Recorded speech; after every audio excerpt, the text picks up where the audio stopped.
Ballon, Joyeux, arbre, volcan, clairière, vent, histoire du soir, soleil, partage, histoire en famille.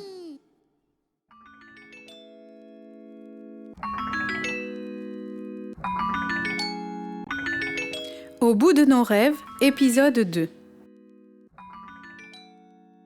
6 amis, Maillard, Tom, Naoufel, Alice, Afrine et Troy sont en vacances.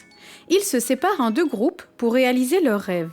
Le premier groupe, Alice, Troy et Afrine, ont gravi la montagne et se sont réfugiés dans une grotte.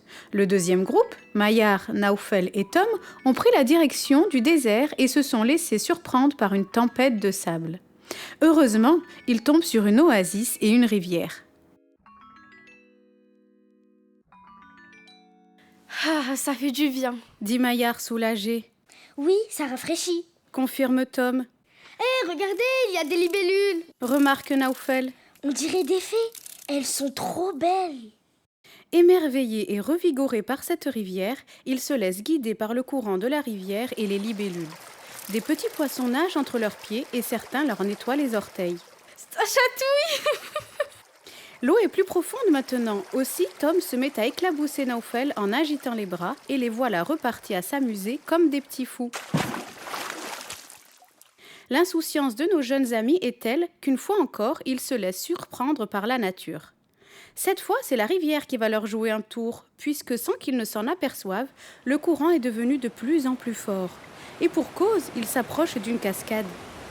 Tom n'a plus pied et se fait emporter par le courant, suivi par Naoufel et Maillard qui ont tenté de l'aider en vain.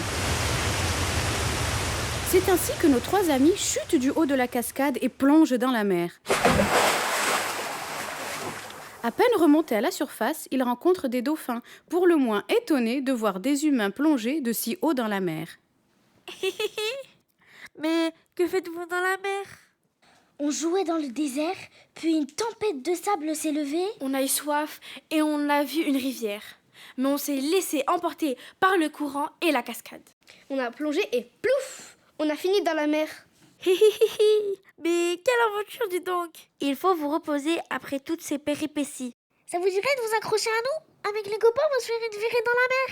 Oh oui, chouette! Allez, accrochez-vous bien de nageoire dorsale. Les vagues risquent de secouer, mais ça ne nous empêchera pas d'atteindre notre vitesse de croisière. Croisière? Vous avez du croisière? Mais oui! On part en croisière avec des dauphins! Youpi!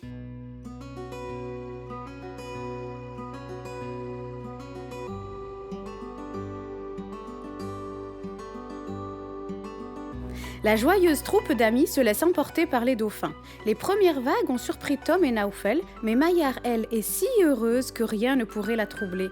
Il s'amuse à caresser la surface de l'eau et Tom a la chance de pouvoir toucher une raie manta qui, curieuse, s'était rapprochée de la surface.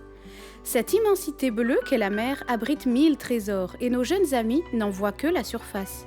Mais quel spectacle tout de même! Les baleines dansent au loin, créant des vagues alors que nos amis passent à proximité. Les tortues se devinent sous l'eau, elles nagent avec des poissons de toutes les tailles et de toutes les couleurs.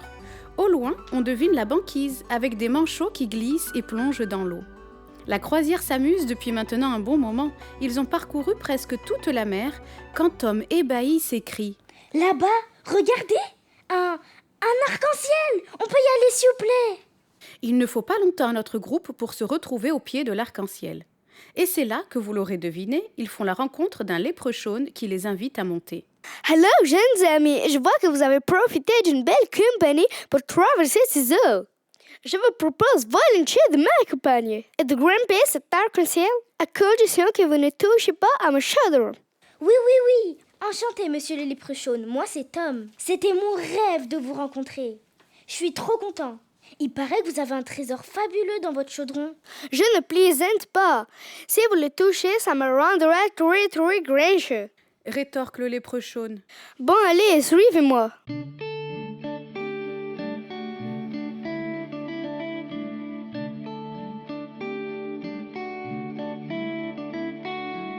Mais revenons un instant avec nos 3 autres amis. Alice, Troy et Afrine. Alors qu'ils suivaient la chauve-souris pour sortir de la grotte sombre, afin de traverser la montagne, ils ont fait la rencontre d'un loup qui se reposait là. Il leur proposa de les accompagner. Et lorsqu'ils trouvèrent enfin la sortie, grâce à Madame la chauve-souris, il prit le relais des guides pour les emmener dans la forêt. Suivez-moi les amis, je connais un sentier pour descendre sans difficulté de cette montagne. Merci, Madame la chauve-souris. Lança Alice en se retournant. Allez, Troy, traîne pas. Ils s'empruntent le sentier de loup qui ne tarde pas à les mener dans la forêt. À peine ont-ils fait quelques pas entre les immenses arbres que le loup leur suggère. Restez bien groupés et tâchez de ne pas vous éloigner. Il est très facile de se perdre en forêt. Et celle-ci est particulièrement dense. Et ils ne mentaient pas. Les chênes, les hêtres, les châtaigniers, les frênes, les bouleaux étaient immenses. Tous ces arbres étaient bien différents les uns des autres. Et ce qui étonna Troy, c'est que chaque arbre de la même espèce était unique aussi. Regardez, ce chêne a poussé tordu. Tandis qu'ils avancent, ils découvrent d'autres espèces d'arbres, comme les PCA, le Douglas, le sapin, le cèdre, le cyprès et le pin. Et le loup leur annonce. C'est ici que nos chemins se séparent, les amis. On a d'abord traversé une forêt de feuillus avec les chênes, les hêtres. Là, nous entrons dans une forêt de conifères avec les sapins, les cèdres. C'est le territoire des cerfs ici. Et moi, j'habite dans la forêt de feuillus. Je vais donc faire demi-tour. Merci beaucoup, monsieur le loup. Dit timidement Afrine. Mais c'est un plaisir, jeune dame. Votre compagnie est fort agréable. Lance le loup en s'éloignant. Dans cette forêt de conifères, nos amis prennent le temps de contempler la vie qui les entoure. Les insectes sont nombreux. Des scarabées qui s'affrontent sur le sol épineux. Des araignées qui tissent leur toile de branche en branche. On aperçoit aussi des écureuils qui grimpent aux arbres.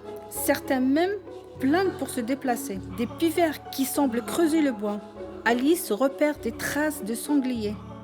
Ça, c'est un caca de sanglier, j'en suis sûre. Maman m'a expliqué qu'on pouvait pister des animaux en suivant leurs traces. Alors qu'ils s'émerveillent de tout ce qui les entoure, nos trois amis se retrouvent subjugués devant un magnifique pont blanc qui fait là-haut. Waouh, il est impressionnant. S'exclame Troy. Les cerfs, eux, restent discrets. Afrine a pu les apercevoir, mais ils ne semblaient pas vouloir s'approcher. Et cela interpelle notre amie. D'ordinaire, les cerfs ne sont pas timides. Se dit-elle. Venez voir, ils sont magnifiques. Crie Alice en poursuivant des papillons de toutes les couleurs. Alors, Afrine et Troy la suivent. Mais ils n'ont pas à la suivre bien longtemps avant de tomber époustouflés sur une clairière. Et je vous laisse deviner ce qu'ils trouvent dans cette paisible clairière. Mais, c'est un troupeau de licornes. S'écrièrent Alice et Troy, à la fois stupéfaits et comblés d'une telle rencontre. Afrine s'approche curieuse et se dit. C'est donc pour ça que les cerfs ne nous ont pas approchés. Ils ne voulaient pas déranger les licornes. Tout juste, cher ami, tu es très perspicace. Merci. Répond gaiement Afrine, satisfaite du compliment. Mais comment vous m'avez entendu? Je parlais dans ma tête. Rien ne t'échappe décidément. Nous, les licornes, pouvons communiquer par télépathie. Et quelque chose me dit que tes amis aimeraient bien faire un tour sur notre dos. Qu'en dites-vous? Oui! Et voici que nos trois amis décollent à dos de licorne.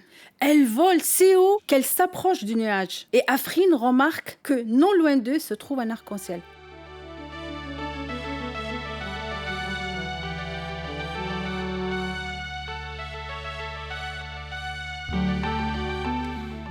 Quelle ne fut pas la surprise pour nos 6 amis de se croiser dans les nuages au sommet de l'arc-en-ciel. Mais que faites-vous ici? Lance Naoufel qui s'était assis en compagnie de Tom, Maillard et du léprechaune après avoir grimpé à pied cet immense arc-en-ciel. Oh là là, mais il nous arrivait tellement d'aventures que je ne sais pas comment on pourrait tout vous raconter. Tout d'abord, on a gravi une montagne à dos de bouquetin, puis on a traversé la grotte la plus sombre du monde, guidée par une chauve-souris. Et puis on a atterri dans une magnifique forêt où on a rencontré des licornes super sympas qui nous ont amenés faire un tour sur leur dos. Haha, j'en connais une qui a vaincu sa timidité, c'est trop chouette. Bravo, Afrine! Merci les amis. Et vous, monsieur, qui êtes-vous? Moi, je suis le leprechaun. Attention de ne pas toucher à mon chaudron. C'est donc vous le leprechaun? S'exclamèrent Alice et Troy, comblés d'avoir enfin pu rencontrer et monter des licornes. Ah oui, et sur ce, je vous laisse. Et le léprechaun disparaît instantanément, en même temps que l'arc-en-ciel, sans laisser de traces. Nos 6 amis se content leurs aventures et les merveilles qu'ils ont pu découvrir. Ils auront sans doute passé la journée la plus riche de leur vie. Au terme de leurs histoires, la couleur du ciel change rapidement. Ils étaient arrivés sur un nuage baigné dans un ciel bleu clair et azur, et maintenant, le ciel s'embrasait d'un orange teinté de rose qui évoluait à vue d'œil. Jusqu'à ce que la nuit s'installe. Le soleil est allé se coucher et laisse place à la lune, qui habille l'obscurité naissante d'une lueur blanche et apaisante.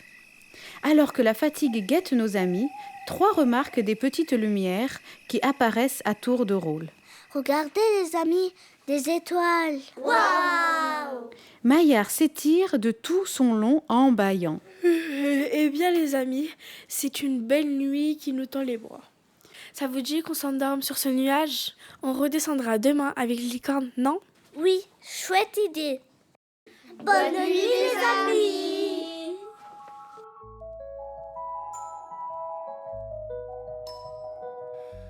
C'est la fin de l'épisode 2 de Au bout de nos rêves. Cette histoire a été écrite et racontée par Salia, Shainez, Raïl, Emma, Émilie, Loé, Malak, Maya, Raja, Monsef, Yanis, Farida, Tesnim, Naila et Lilia. Le montage, le mixage et la création musicale ont été réalisés par Antoine Chiet.